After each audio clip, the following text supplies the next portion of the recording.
कोकणात हा पदार्थ आवडीने बनवला जातो। सध्या आंब्याचं सीझन चालू आहे। आज मी आंब्याचं तिखट आंबट गोड असं रायतं बनवणार आहे।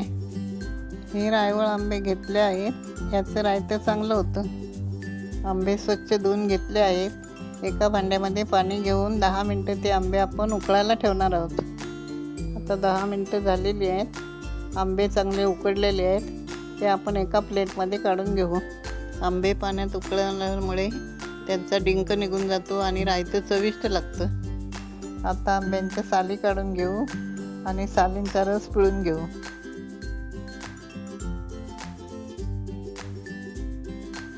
कढईमध्ये 2 चमचे तेल घेऊन मोहरी, हिंग, हळद, ठेचलेली लसूण घालून घेत आहोत। यानंतर आपण घरगुती मालवणी मसाला 1 चमचा, चवीपुरते मीठ आणि सोललेले आंबे घालून आपण घेऊया। यानंतर आपण आंब्याचा रस आणि थोडे पाणी टाकून घेऊया। चवीपुरतं गूळ घालून 10 ते 15 मिनिटं आपण शिजायला ठेवूया। आंब्याचं रायतं तयार झालेलं आहे।